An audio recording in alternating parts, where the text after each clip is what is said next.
Hola, ya estamos todos conectados, así que podemos empezar. Eh, Le vamos a dar la palabra así primero a Pablo, que nos va a dar una información respecto a los cursos y a los créditos. Pablo. Voy. Hola a todas y todos. Para quienes no me conocen, mi nombre es Pablo Ormazábal, docente de esta Escuela de Arquitectura y coordinador de los programas de estudio continuos y posgrado, de los cuales van a empezar a tener de poquito más novedades. Pero una de esas novedades, y que compete con el taller de investigación y por la cual me tomo estos minutos para explicarles un poquito más, tiene que ver con Coursera. Coursera es una herramienta que tiene la UNAP, la universidad, en la cual es una plataforma en la cual distintas universidades de todo el mundo ofrecen cursos.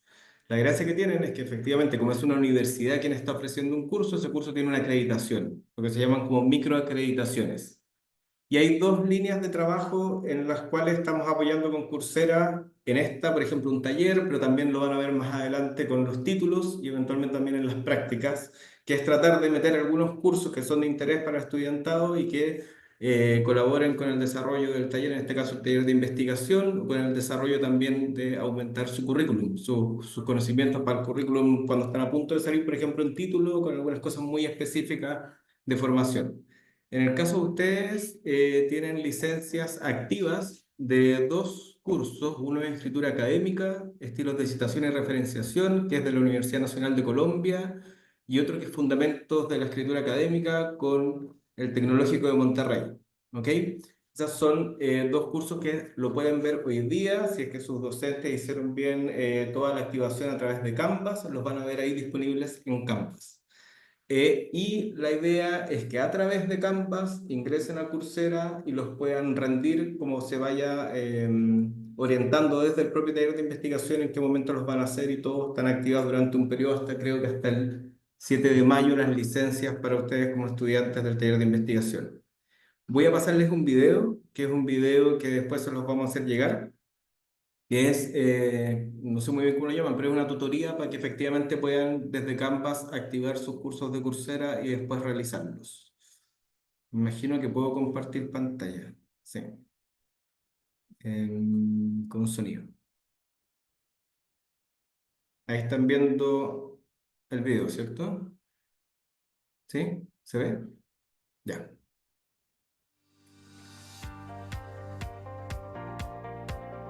Para empezar tu viaje como estudiante en Coursera, primero debes ingresar al tablero de Canvas y luego acceder a la asignatura en la sección de cursos. Una vez dentro del curso, dirígete a la sección de tareas y selecciona la opción Mostrar por tipo. Busca el nombre del curso y haz clic para ingresar a la plataforma de Coursera.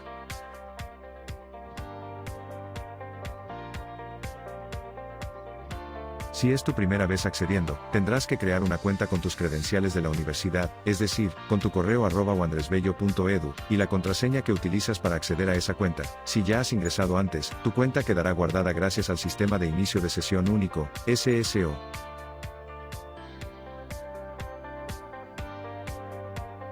Una vez que estés en Coursera, es crucial que te inscribas en el curso para poder participar en las actividades semanales.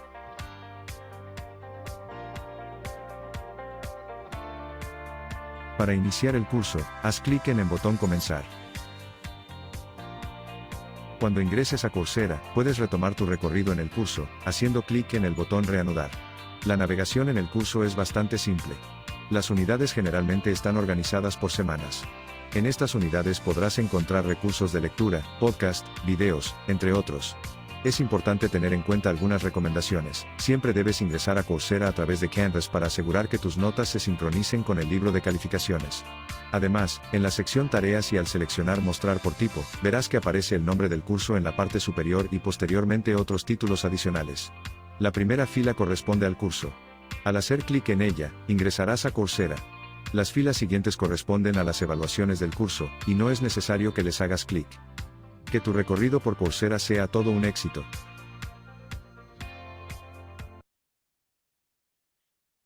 Por supuesto, el ánimo de la tutoría del video es que lo vayan viendo a la par que están haciendo la activación en Canvas los estudiantes. Por eso que se los voy a hacer llegar a sus docentes y sus docentes se los van a hacer llegar a ustedes. El video, para que lo tengan, lo pueden ir pausando y solamente quiero insistir en dos cosas. Una, el ánimo y la voluntad de haber solicitado para el taller de investigación licencias particulares a estos dos cursos que les van a ayudar y les van a contribuir a lo que están desarrollando en el interior del taller. Y lo segundo, que es una advertencia que también aparece en el video, de que es fundamental de que hagan todo por intermedio de Canvas, no entren directamente a Coursera, sino que está todo linkeado al Canvas, porque si no corren el riesgo de que después cuando terminen el curso, si lo hicieron directamente por Coursera, no aparezca efectivamente el curso como terminado, porque tiene que ser en el sentido contrario desde Canvas a Coursera. Solo hacer esa insistencia que ya, también ya está en el video. Y por supuesto que van a aparecer algunas dudas e inquietudes, me las hacen llegar, yo estoy en contacto con todos los docentes, se las hacen llegar a los docentes y a través de ellos me las hacen llegar a mí para que las vayamos dilucidando. Esperamos que no sea tan complicado, es bastante intuitivo y es primera vez que lo aplicamos en un taller, así que también estamos ahí como expectantes a ver con qué facilidad sale o no, pero la idea es colaborarles como les decía antes en el desarrollo del taller de investigación de ustedes. No sé si hay espacio ahora como para alguna duda o las dejamos para después cuando ya se metan como en el tema. Yo creo que va a ser más claro para todos. Eso. Muchas gracias. Ahora vamos a comenzar con nuestra presentación.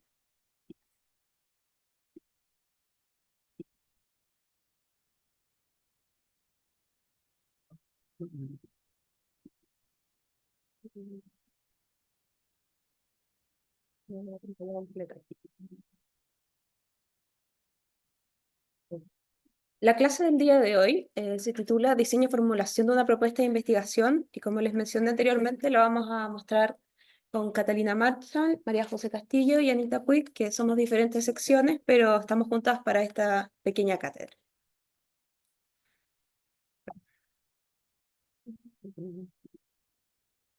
Voy a pasar. Estamos casi todas en la quinta, después quedaría solamente redacción de un artículo científico, entiendo, pero ya hemos visto varias partes o clases magistrales que van a ayudar a entender bien los elementos que están o que conforman una propuesta de investigación que vamos a ver hoy. La primera pregunta con la que quisimos empezar es ¿qué es la investigación? Que parece algo sencillo o parece algo simple, pero en realidad implica una serie de complejidades que hemos ido abordando a lo largo de las charlas magistrales y nosotros vamos a tratar de mostrarles las partes que conllevan este proceso. Porque como bien dije, la investigación es un proceso sistemático y eso está vinculado directamente a métodos y metodologías. Una de esas metodologías es la que vimos ya en las clases anteriores respecto al método científico. Responde, por otra parte, una investigación a una pregunta relevante del plano disciplinar o en el plano práctico. Y ahí me gustaría recalcar lo del plano disciplinar porque hay veces que la misma emoción de esta primera aproximación a, a un trabajo de investigación nos lleva a diversos intereses que a veces se nos escapan de las manos en cómo responderlo y si es que tenemos las herramientas desde nuestra disciplina para poder responderlas. Ahí yo voy a ser bien enfática en las correcciones que les vamos a hacer a nuestros alumnos, sobre todo, en guiarlos y saber llevar bien este trabajo desde nuestra disciplina, que es la arquitectura. Debe ser original, debe aportar nuevos conocimientos en sus diversas formas y muestra y demuestra rigor en el trabajo. De esto significa método, coherencia discursiva, transparencia y replicabilidad. Otra observación que quería hacerle respecto a comentarios que he recibido de otras secciones es que un trabajo de investigación no puede solamente basarse en un estudio. O sea, no es algo que yo no sé o algo que yo desconozca, como podría ser una biografía a lo mejor de alguien, sino que el trabajo de investigación requiere una serie de procesos complejos que me permiten abrir nuevos caminos en el conocimiento. ¿Ya? Que yo no desconozca algo no quiere decir que sea necesariamente un trabajo de investigación, sino que es algo de lo que yo me tengo que informar. Y hay que separar muy bien lo que es el estudio de lo que es la investigación. Dentro de los pasos que vamos a ver hoy en esta charla, entre las tres los vamos a ir explicando, es la definición del área y tema de estudio. En primer lugar, es reconocer que existe ese problema. Y problema no es un problema como algo que esté mal, sino que necesariamente un problema es un vacío o una problemática o tal vez una paradoja que yo haya encontrado dentro de los estudios. Después viene una propuesta de investigación, que es la formulación del problema, el diseño de la metodología, la toma de datos, análisis de datos, interpretación de resultados y elaboración de conclusiones y recomendaciones. Esto lo vamos a ir viendo por parte a lo largo de esta charla, así que Los vamos a ir explicando con calma qué significa y qué contiene cada uno de estos puntos. En primer lugar, vamos a hablar de qué es la definición del área y el tema de estudio, que, como mencionamos, es reconocer que existe el problema. Pero tengo que cerrar acá porque no veo, perdón, que tengo una ventana abierta.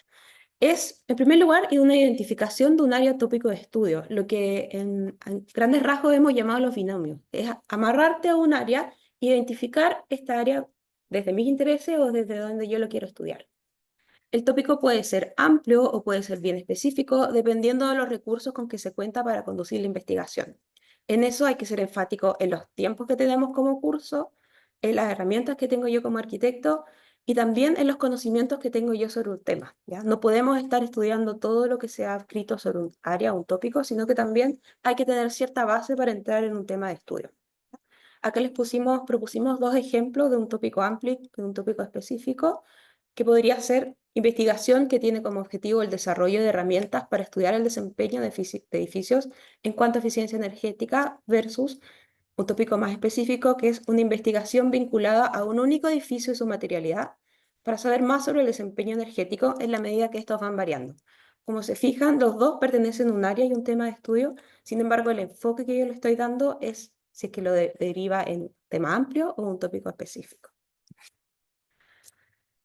Respecto al tópico de estudio, este tiene directa relación con, ya lo dije, los binomios, voy a mostrar esto, los binomios que vimos, esto está desde el año pasado, perdón, no sé por qué no se cambió, pero son los binomios de estudios que nos ha propuesto en los mismos talleres o en la misma escuela, ¿ya?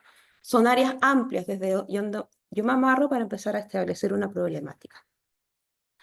Frecuentemente el tópico de estudio guarda relación con un área de expertise de un investigador.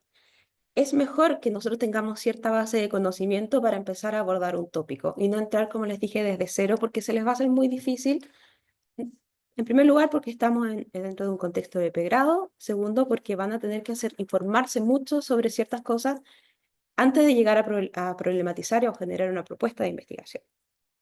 Este problema puede estar vinculado también a la casa de estudios en los que se aloja, puede ser un tema sobre el cual se especializa un grupo de académicos, y ahí es posible que ustedes tal vez se acerquen a los profesores, vean qué se está trabajando, lean sobre lo que se está haciendo en las escuelas, de manera de poder a lo mejor vincularse a esas problemáticas existentes. También puede tener relación con los recursos bibliográficos o recursos de primeras fuentes que estén en determinadas bibliotecas, colecciones únicas y particulares de una determinada universidad. Esto puede tener relación con desde hallazgos de documentos, puede ser a lo mejor registros específicos que estén dentro de la Biblioteca Nacional, por ejemplo, desde donde yo pueda empezar a abordar distintas problemáticas o distintas preguntas, tal vez desde el área histórica, que es lo más evidente en relación a recursos de fuentes y archivos. Una vez que uno reconoce que existe cierto problema, una vez que uno de alguna manera lo define, lo delimita, uno debe identificar el problema de investigación. ¿Qué es el problema? Es la principal materia de la investigación. ¿Cuál sería esa? ¿Cuáles son los objetivos o metas que yo propongo dentro de la investigación? Y como yo les mencioné, ¿cuáles son los tiempos de la investigación? Una investigación necesariamente está vinculada a un tiempo y a un proceso. Y ese proceso hay que manejarlo muy bien para no salirse desde nuestras posibilidades.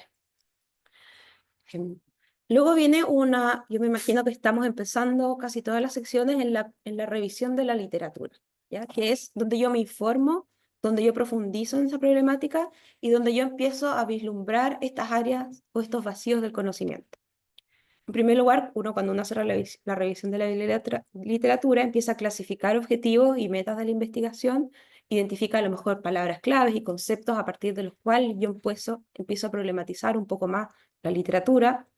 Desarrollo un proceso para encontrar la literatura relevante y determinar los tipos de recursos por buscar. O sea, qué es lo que yo necesito para desarrollar ese trabajo, sean fuentes directas, sean a lo mejor bibliografía, sea a lo mejor el material de algún arquitecto específico, planimetría, salidas a municipalidades, etc. Uno necesita saber qué es lo que tengo que encontrar antes de ir a buscarlo. Después, revisar estudios publicados en revistas indexadas. Ya vimos lo que significa eso cuando revisamos lo que es el estado del arte.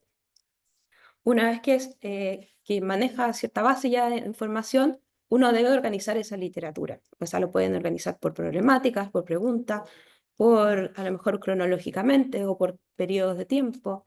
Uno debe analizar esa literatura, entrar críticamente a esa literatura y de ahí obtener algunas conclusiones. ¿Ya? Es importante mirar críticamente lo que estamos leyendo, saber quién lo escribió, a lo mejor la tendencia, en qué momento se escribió, qué es lo que estaba buscando ese autor cuando lo escribió, o qué es lo que, de dónde vienen los datos que yo estoy trabajando. ¿Ya? Solo así se puede saber y establecer qué es lo que sabemos y lo que no sabemos sobre cierto campo de estudio.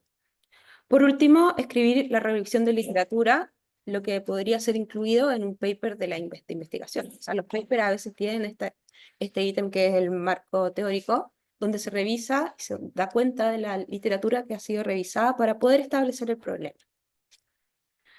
Una vez que uno hace esta revisión, uno empieza a identificar ciertos vacíos en el conocimiento, ¿ya?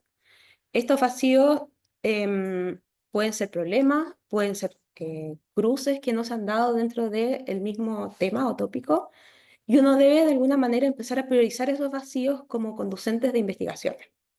También de determinar cuáles son los focos de la investigación para poder llenar esos vacíos. O sea, desde dónde yo estoy enfocando mis preguntas, cómo dirijo ese trabajo y hacia dónde lo voy a dirigir. Luego viene el siguiente paso en una propuesta que es la formulación del problema. Una vez que uno da cuenta de la literatura, ha analizado la revisión de materiales y uno ha establecido ciertos vacíos en el conocimiento, uno empieza a establecer ya seriamente la formulación del problema. En primer lugar, uno identifica una pregunta de investigación. Y yo creo que eso es lo más complejo. O sea, ¿cómo hago una real pregunta de investigación que tenga la complejidad necesaria para desarrollarla por medio de un proceso de investigación? ¿Ya? Para eso las preguntas es importante que sean testeables, que sean claras, que sean concisas y focalizadas. También debe ser suficientemente compleja para requerir análisis de la investigación e interpretación de datos. Es decir, una pregunta no se puede responder con un sí o con no, sino que es requiere de cierta complejidad de trabajo y procesos para poder contestarla. Las preguntas de investigación también influyen en la selección de los métodos de investigación y ese es un aspecto clave en cualquier proyecto de investigación. La pregunta, de alguna manera, me dirige la pauta y la receta de los procesos que yo voy a llevar a cabo, porque todos los procesos, todos objetivos, toda metodología está vinculada directamente a la pregunta que yo he realizado. Y todos los esfuerzos que yo haga durante el trabajo de investigación son para responder esa pregunta. Por lo tanto, están absolutamente vinculadas y por eso es tan importante revisar y formular bien una pregunta de investigación.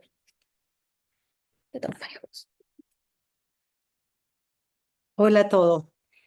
Siguiendo con cómo diseñamos la investigación, ¿cierto? La pregunta en realidad va a definir, como decía Anita, el foco de lo que vamos a aprender nuevo, de lo que vamos a traer nuevo, de ese vacío de información que nosotros vamos a traer. Muchas veces la pregunta, lo primero que hay que decir que se formula como un tipo de pregunta, es decir, empieza con alguna de estas palabras, quién, qué, cuál, cómo, por qué. Y cada una de las preguntas tiene una cierta metodología. Nosotros tenemos que elegir la parte de la realidad o de ese tópico que más nos interesa. Muchas veces la pregunta inicial que hacemos es una pregunta de un tópico amplio, como decía Anita. Y a medida que vamos delimitando y aterrizando la investigación a nuestro tiempo, vamos a tener, qué sé yo, unas 4 semanas de poder recoger datos, por ejemplo, no más que eso. Entender que además es una investigación de pregrado, vamos a ir detallando cada vez más la pregunta. Y cada una de estas preguntas tiene formatos distintos de investigación y argumentación distintos. ¿Quién? ¿Qué? Son identificaciones, por ejemplo. Cuando uno dice cómo o por qué, ya son preguntas más explicativas. Normalmente en este seminario de investigación lo que vamos a hacer son preguntas más básicas, más fáciles de contestar, del estilo más de traer información descriptiva, etc. No vamos a intentar saber cómo funcionan las cosas o explicar por qué o hacer relaciones muy complejas. Y las preguntas se derivan también del problema planteado y de la justificación que hemos trabajado en las primeras clases. Y pretenden ser resueltas por la investigación. O sea, uno se hace una pregunta y la responde con la investigación. ¿Y cómo la responde? Hay hipótesis de trabajo. La hipótesis de trabajo no es más que una respuesta provisoria, tentativa, que nosotros podemos dar al problema que hemos identificado y a la pregunta que nos hemos hecho. Ahora, uno no inventa una hipótesis de la nada, por eso es muy importante tener un conocimiento previo y la hipótesis está basada en el marco teórico y también en la metodología que vincula lo que nosotros queremos hacer con toda la teoría que existe. Probablemente algunas de las investigaciones, en este caso de investigación de pregrado, no vayan a tener hipótesis. Podemos pasar directamente de la pregunta a los objetivos que vamos a plantearnos en la investigación. Eso va a depender de cada tipo de investigación y del curso y los profesores. Pero sí es importante que nosotros a la pregunta tengamos objetivos. ¿Qué queremos conocer o qué queremos hacer para responder las preguntas de investigación y resolver el problema de investigación? Y los objetivos son súper concretos. Mientras más concretos, claros, realistas y modestos, en el sentido de poder contestarlo en el transcurso de la investigación, mejor será. Los objetivos reflejan también cuánto conocemos del tema, qué aporte vamos a poder hacer nosotros al tema. Y eso, por muy modesto que sea, si es un vacío que hemos identificado en el transcurso de las lecturas, por muy pequeño ese vacío, si nosotros damos un paso y mostramos algo que no está en conocimiento y que no es estudio, no es estudiar un tema, como decía Anita, estamos cumpliendo con responder la pregunta de investigación. Y los objetivos, hay un objetivo general, que normalmente es la acción concreta de la pregunta de investigación, y luego objetivos específicos. Ahora, estos objetivos siempre se formulan con verbos en infinitivo, siempre. La pregunta es una pregunta y los objetivos están escritos con un verbo en infinitivo que indica, por ejemplo, lo que queremos traer, ¿no es cierto? Identificar, no sé, los usos de ciertas cosas. Observar cómo pasan ciertos fenómenos en el espacio público. Registrar, por ejemplo, hacer fotografías o qué sé yo. Relacionar, sistematizar información, etc. Son siempre palabras, verbos en infinitivo. Y nosotros después diseñamos la metodología, identificamos métodos. Los métodos están directamente relacionados a las preguntas y los objetivos. O sea, si uno dice, voy a registrar ciertas cosas, bueno, ¿qué método vamos a usar para registrar? Levantamiento, registro fotográfico, etcétera, etcétera, ¿no es cierto? Y tenemos algunos métodos que son básicamente tres: cualitativo, cuantitativo y experimentales. Yo me imagino que en el transcurso de esta investigación vamos a tener más métodos cualitativos que cuantitativos, son más fáciles, digamos, están disciplinarmente más cerca de lo que nosotros sabemos hacer y además cuantitativamente tendríamos que ya tener una base como de conocimiento para poder recoger datos cuantitativos, y experimentales está un poco fuera de lo que alcanzamos a hacer en un seminario de investigación de arquitectura. Y aquí repetimos esto de que la característica esencial del método es la replicabilidad. ¿Qué significa esto? Si uno de nosotros diseña una metodología, la metodología se sigue en forma correcta, una siguiente persona tendría que poder replicar esa metodología y llegar al mismo resultado. Es decir, un método bien planteado ayuda a que una investigación tenga datos siempre más certeros y que sean replicables. Las categorías metodológicas. Los métodos cualitativos son todos los no numéricos para investigar las preguntas de investigación. la investigación de archivos, las entrevistas, los focus group, la observación, las encuestas, los casos de estudio. Los métodos cuantitativos incluyen simulaciones, modelaciones, encuestas cuantitativas, análisis de correlaciones, etc. Y los métodos experimentales incluyen el uso de prototipos, testeos y experimentos para investigar. Como les decía, lo más normal en una investigación de pregrado es que sean métodos cualitativos. Luego, con respecto a la toma de datos, cuando ya tenemos los objetivos específicos planteados, cada uno de ellas tiene un cierto método y una cierta tarea, por así decirlo. Vamos a hacer, no sé, unas 4 tareas, una por objetivo, y vamos a recolectar esos datos específicos con las tareas de la investigación. Por ejemplo, una primera tarea, hacer encuesta a las personas que, o registrar fotografías de... Y esas tareas luego se ordenan y se sistematizan para, de acuerdo a los métodos que hemos empleado, y ahí tenemos que analizar el resultado de esos datos que se han recogido. Viene la siguiente parte.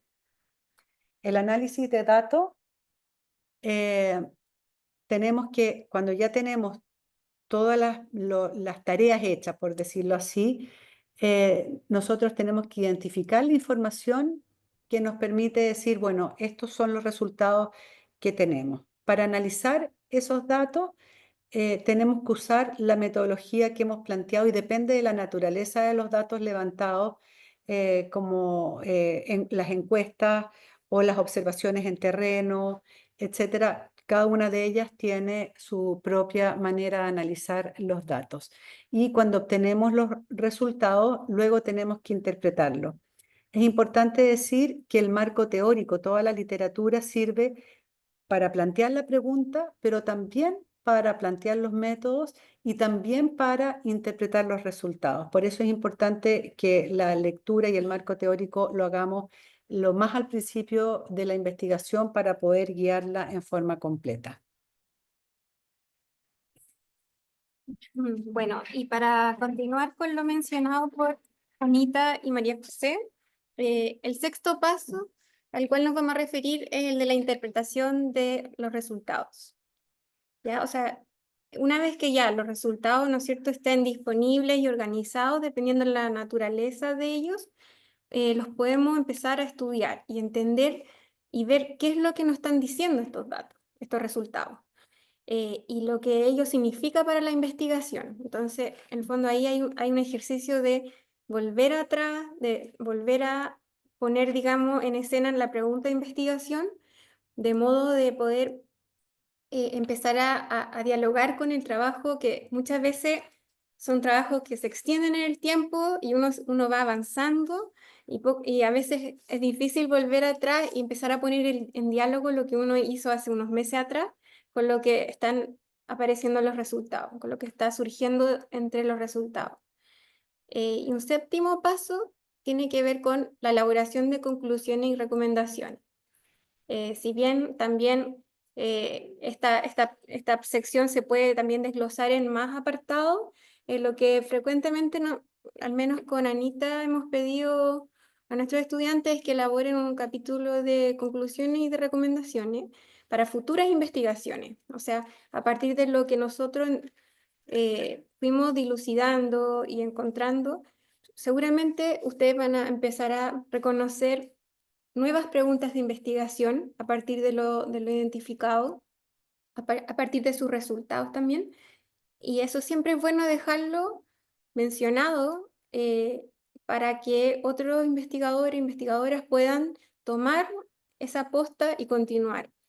Y bueno, a partir también de la interpretación se deberá extraer, ¿no es cierto?, estos resultados y aquellas conclusiones que permitan entender y responder a las preguntas de investigación, que es lo que les comentaba antes. Y también poner en diálogo estos resultados con la literatura revisada inicialmente. En el fondo es poner en contraste, ¿no es cierto?, como estos resultados, de qué forma hay una coherencia, ¿no es cierto?, con lo que la literatura hacía mención o no. y también con la hipótesis que yo misma me planteé para mi trabajo. También, bien en breve, queríamos mencionar dentro de la disciplina, ¿no es cierto?, de la arquitectura y el urbanismo. También ocurre frecuentemente que los estudiantes nos preguntan eh, ¿por qué? O sea, ¿es necesario que la investigación sea, que la arquitectura sea el objeto de estudio, o también puede ser que la investigación es parte de un proceso de diseño arquitectónico? Ya, y ahí queremos hacer esa distinción de que puede ocurrir, ¿no es cierto?, que hay distintas aproximaciones a la investigación en arquitectura y urbanismo, pero probablemente, al menos lo que con la Anita intentamos hacer es guiarlos más hacia el punto uno, que es la investigación donde la arquitectura o el urbanismo es el objeto de estudio, ¿no es cierto? A grandes rasgos estoy mencionándolo.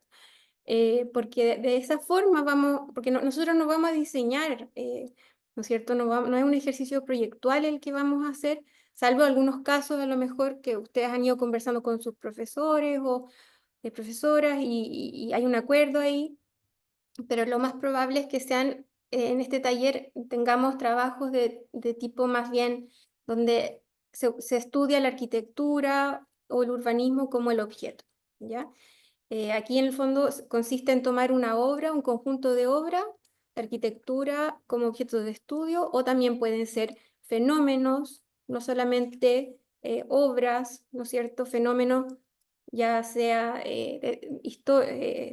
marcos históricos, también hechos históricos vinculados a la disciplina. Ahí es como bastante amplio. La investigación se puede centrar en la obra como un todo o en partes de la obra. También se puede centrar en una problemática en torno a una obra o en la relación de una obra arquitectónica con el paisaje o el entorno construido. Y también puede ser en torno a obras singulares o conjuntos de obras que establecen un problema a estudiar. Ya. Y antes de cerrar la clase de hoy, queríamos también mostrarle algunos trabajos de semestres pasados para un poco, porque bueno, estos son los trabajos, las láminas finales que entregaron nuestros estudiantes en la sección con Anita Puig, donde nosotros les pedimos que pudieran ir mostrando el proceso, ¿no es cierto?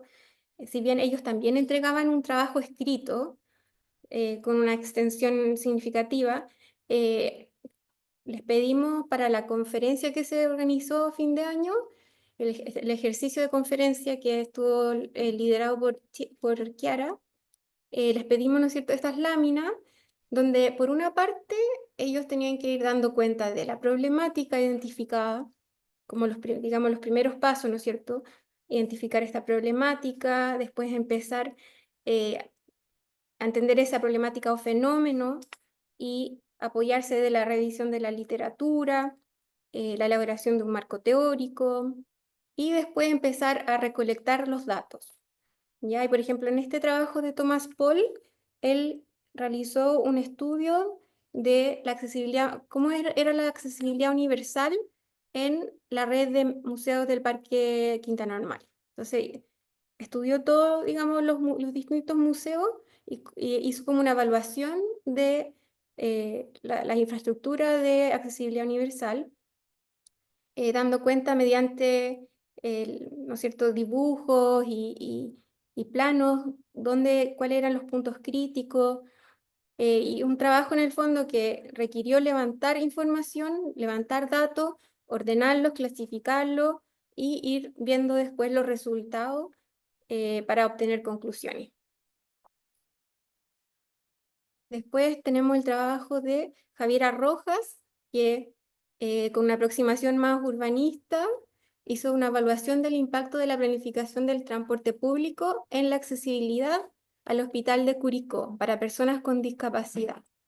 Y aquí Javiera empezó también a analizar información que tiene que ver con el acceso a transporte público, el acceso no solo a transporte público, pero también los recorridos del transporte público en la ciudad de Curicó y cómo habían zonas de la ciudad en las cuales no había servicio, o bien el servicio, los paraderos estaban ubicados a una distancia mayor de la que podían recorrer cierta población como los adultos mayores. Y también trajimos el trabajo de Valentina Rodríguez, que realizó una estrategia de diseño para la accesibilidad universal en edificios históricos culturales. Y aquí ella lo que investigó fue un poco la tensión entre cómo los edificios históricos se han tenido que ir adaptando a los requerimientos de accesibilidad universal, ¿no es cierto?, a rampas, a distintas dimensiones, ya sea en los baños, los ascensores, y cómo es la tensión, ¿no es cierto?, de cómo igualmente cuidar el patrimonio sin llegar a tensionar en exceso esa edificación, esa construcción histórica, pero sí adaptarla a las condiciones, a los estándares de hoy en día y a la posibilidad de que todas las personas puedan acceder. Y ella hizo también, ¿no es cierto?, hizo un levantamiento de datos, de información, eligió 6 casos de estudio, los cuales revisó exhaustivamente y luego procesó su información para obtener los resultados y finalmente llegar a conclusiones. Y uno más, el último, es el trabajo de, no tengo el nombre, pero un estudiante que le interesaron las zonas, los terrenos baldíos en San Bernardo, y mediante el análisis de, primero que nada, instrumentos de planificación territorial y después un levantamiento de información en terreno, hizo, digamos, como un estudio de los terrenos que tenían más posibilidad o mayor potencial a transformarse en áreas verdes o en áreas públicas, espacios públicos de calidad. ¿Y cuáles eran, digamos, estos espacios? ¿Cuáles eran los que tenían también mayor impacto para la mayor cantidad de personas en la comuna? Entonces, si pueden ver, hay como un abanico bastante grande de temas y trabajos. Aquí, este sí que es el último, de Nicolás Andrades, que estudió el impacto del espacio de trabajo en la productividad de las artes y la creatividad. Y bueno, no sé si, yo creo que con eso damos por cerrada la clase y les dejamos acá la bibliografía que ocupamos y estamos disponibles a cualquier pregunta que tengan. No sé si en la sala alguien quisiera preguntar o comentar, o los profesores, profesoras. Voy a compartir. Vamos a dejar de compartir. Ahí sí. Voy para nuestro.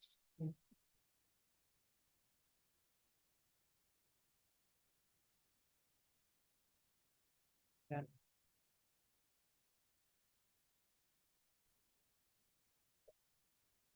Sí.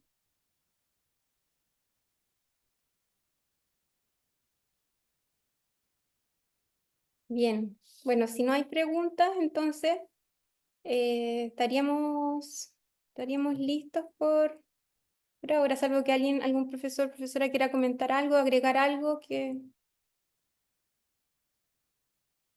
Ya. Bueno, entonces nos vamos despidiendo y muchas gracias. Nos vemos en la sala. Exacto, nos vemos en la sala, tenemos una breve pausa nosotros y ahí seguimos para allá.